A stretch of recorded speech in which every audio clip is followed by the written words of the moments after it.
Okay, so we're moving on to our final speaker. So we're going to hear from Noah Shapiro.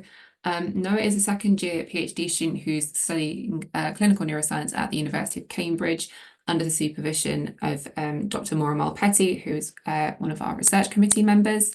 Noah's research focuses on integrating PET, MRI, and fluid biomarkers to predict clinical outcomes in people living with FTD and related disorders like PSP and CBD. So I will let Noah share his slides and carry on from there. Hello, everyone. I'll try and share my slides. 1 second.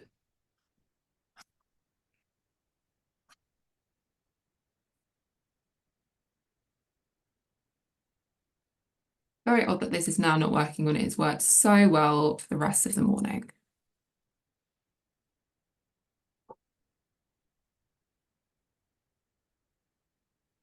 Perfect. That's too far. Okay. All right. Hello, everyone, and thank you, Megan, for inviting me. It's yeah, it's my first time p speaking to a non-expert audience. So please interrupt me if you have any questions or if something's not clear. My goal is to make this as understandable as possible. So as Megan already said, my title is Inflammation PET and Plasma Neurofilament Light Predict Survival in Volunteers with PSP. And yeah. Oh, this doesn't work. Can you see my cursor? Yeah, Yes, okay. you can. Okay, great. Thank you. All right. So, first I want to look at a model we think about when we talk about PSP. When patients come to the GP or see a clinicians, they showed first symptoms and they clinically declined. But leading up to this, there's lots of going on in the brain, and which are various brain changes, such as those junk proteins in volunteers with PSP. It's tau protein, but also many other proteins that can be applicable given on certain disease phenotypes. And inflammation plays a critical role, and com this kind of leads to a connection breakdown in the brain. So how brain cells communicate with each other, and that in turn leads to brain shrinkages. So the brain gets smaller. So these are early changes in the brain. And before that, there are also various other risk factors where we think about genes and the environment might play a role. And here in the bottom left, I have a group of people, and sometimes some people might get a disease and the others not, and that's really studying different risk factors. Thinking about this cascade model, we can try and interrupt the disease progress at the different stages in this model here above. So, with different therapeutic strategies in order to avoid symptoms, or help so the symptoms aren't as bad. Um, so I use different modalities to study those early brain changes in the brain.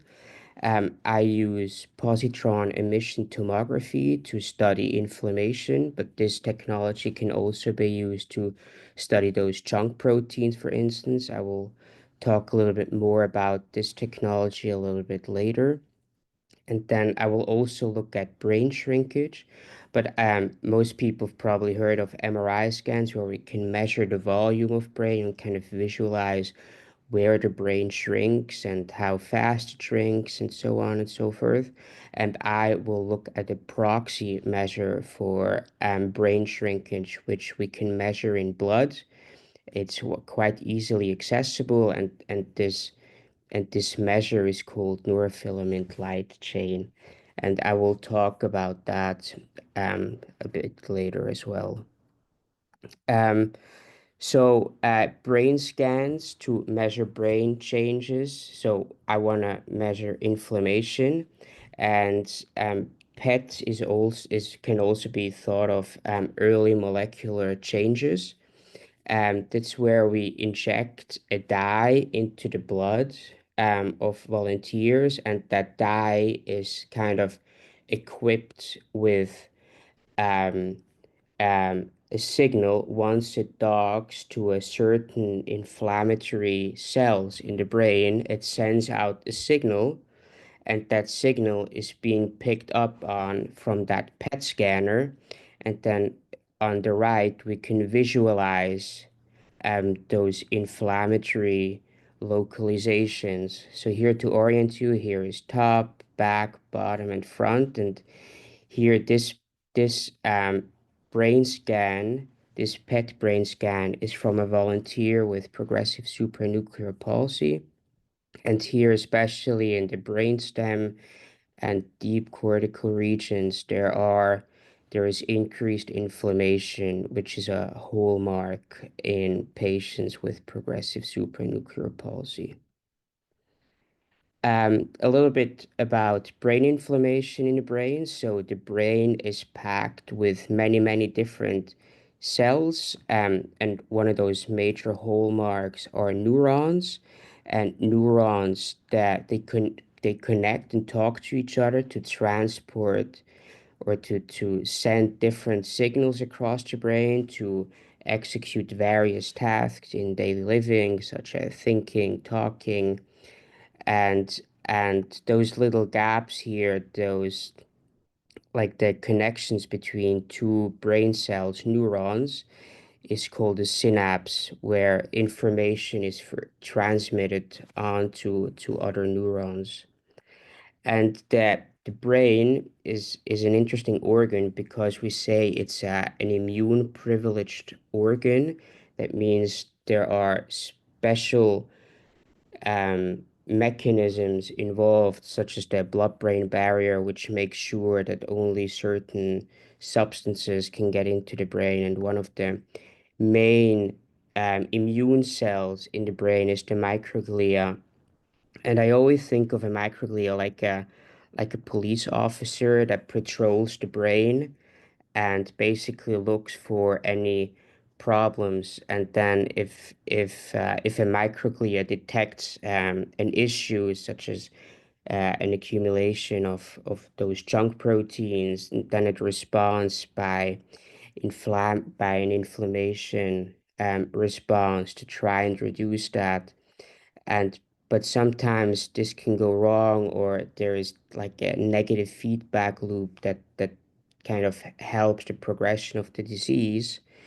And then it starts breaking down those synapses um, that that that is a major hallmark of the disease. And then here is just again a kind of a brain scan that kind of visualizes that PET scan. So here the red areas we can see more inflammation, whereas the bluer areas there is less localized inflammation.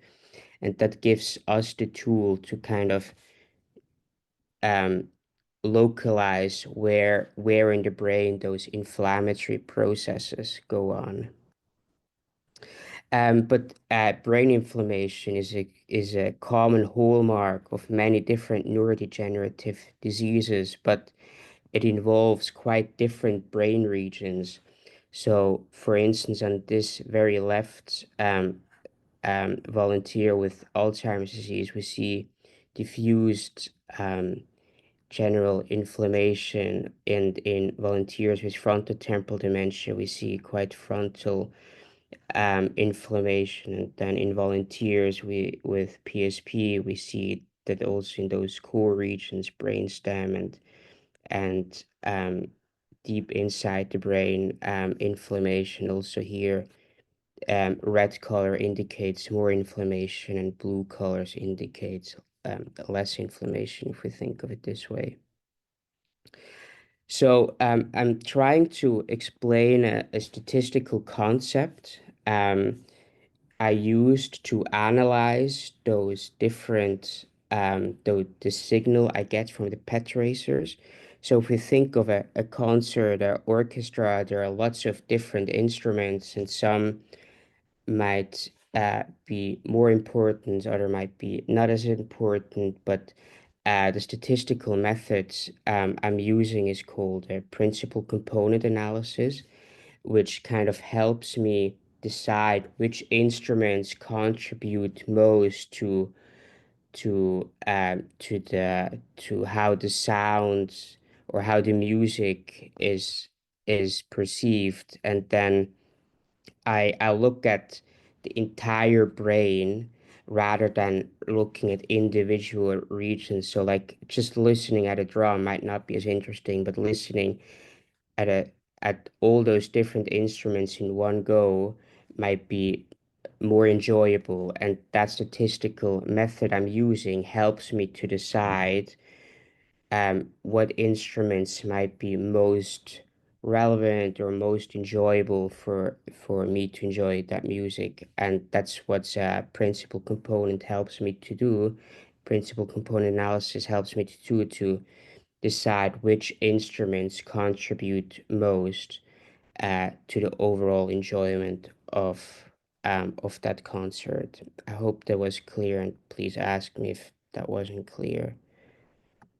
Um, so we can use brain inflammation to predict survival in volunteers with PSP. So I use this principal component analysis on the inflammation PET signal, and this this brain plot here basically shows me that the red regions, so here in the brainstem and cerebellum, so these are increased inflammation localized, whereas the green, and there are no blue region, but green regions means that there is much less inflammation. So basically, I showed you a PET scan previously, where localized inflammation is mostly found in these brainstem subcortical regions in in volunteers with PSP. This nicely matches previous observation. And then we can extract patient scores from that analysis and then plot them against survival. And here, every dot is a volunteer. And here on the x-axis, here we see subcortical brainstem inflammation. So those scores were extracted from this principal component analysis from this brain here. And here on the y-axis, we see survival from PET scan. And then as we go here to the very right, we see that patients or volunteers with high inflammation tend to have a shorter survival, whereas patients with less inflammation tend to live longer. And up here, there is some fancy statistics, which basically tells me that there is strong evidence to support the idea that increased inflammation is associated with shorter survival. And yeah, there are two outliers here, which is quite common due to natural variation within the sample size. Um, I'll go on to looking at blood tests to measure brain shrinkage. But first, I want to explain exactly what that means. So when volunteers go to a research visit, blood will be taken. So there is a blood draw, and we can look inside the blood for certain proteins. Um, so here is a healthy brain, and in a healthy brain, we would expect healthy brain cells, neurons. So this is a healthy brain cell. As you can see, there is no obvious damage, and here is a healthy, full brain. Whereas in people with a neurodegenerative disease, we can clearly see that there is brain shrinkage, and and and people with a brain that looks that it's like it's shrunk has sick brain cells, and here in this part of the cell, which is called the axon, we find that neurofilaments, that's a protein, and when that axon starts to break down, there is like a leakage of that neurofilament light protein that we can then measure in blood. So this blood test basically tells us it's a proxy measure for brain shrinkage, but it's not specific to a disease. That's very important to acknowledge. We can use that blood test to predict survival in volunteers with PSP. So here again, we have the blood tests. And then just to remind us again, that comes from those axons that are broken in neurons, so those brain cells where we measure neurofilament light. And then we can plot that. And then if I walk you through that graph, so here on the x-axis, we see that those NFL levels, and increased NFL levels suggests that people on a group level at least show that they have a shorter survival, and people with less NFL levels tend to have a an extended survival period. And then um, in the each dot here is a volunteer, and here on the top right again is the statistics, which tells me that there is a strong statistical evidence for this effect, um, that those with higher NFL levels have shorter or is associated with shorter survival. So what do we do with this, with all of this information? So it could be that it is a therapeutic target. So the PET scan kind of showed that inflammation is an incredible it's a hallmark of the disease, and and just provides further evidence to explore different immunotherapeutic strategies to help to avoid that cascade with potential therapeutic interventions, and then hopefully we can avoid all those downstream effects, and then hopefully avoid symptoms and decline. And then I just want to briefly talk about the overall aim of the lab here in Cambridge. So we use specialized brain scans, such as the ones I used, where we measure inflammation, but there are also other specialized brain scans where we can measure different chunk proteins. We can also measure breakdown of different connections between neurons where they pass on information. And then we try to integrate and associate that with blood tests. And then also on blood tests, we can extract different immune markers. And then we try to use statistical modeling to decide who might benefit most from certain therapeutics. Does someone need to have a certain drug to avoid all those clinical phenotypes? And what kind of a therapeutic target are we looking at? Is it maybe possible to repurpose certain existing drugs already on the market where we have a good profile of where where we have a good profile of kind of knowing what is happening to that drug in a body, or do we need to design new drugs that can help certain that can help avoid symptoms or at least reduce symptoms. So yeah, that's kind of a summary slide of what our overarching aim is, and with all those specialized modalities and integrating them into one system. Um, yes, many thanks to the PSP Association and all my colleagues in Cambridge.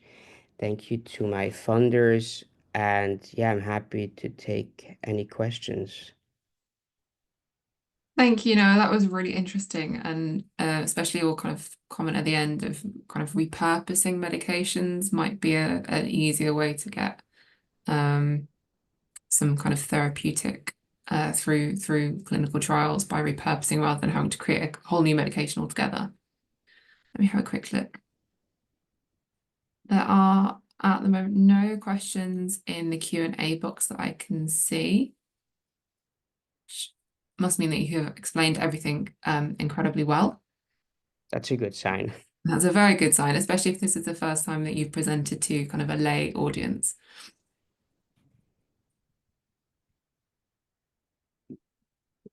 No, I can't see any coming through. So thank you so much, Noah, and obviously as well to Riona, and good luck to both of you with your PhDs.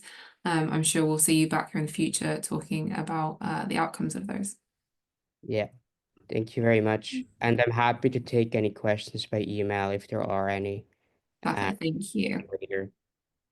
Yeah, thank you very much for having me. Thank you. And that brings us to the end of our research information session. So thank you so much to everyone for coming along and listening. We do really appreciate all of the signups that we get for these events. If you have any particular research topics that you would like covered in these sessions, or particular speakers you'd like to hear from, please do drop me an email, which is just research@pspassociation.org, and has been put in the chat. And I'm happy to try and find a speaker or someone to talk on that topic for the next session, which we're hoping will be in the late spring. Thank you again to all our presenters and our chairs as well. And I hope you all have a lovely rest of your day. Take care, everybody. Thank you. Bye.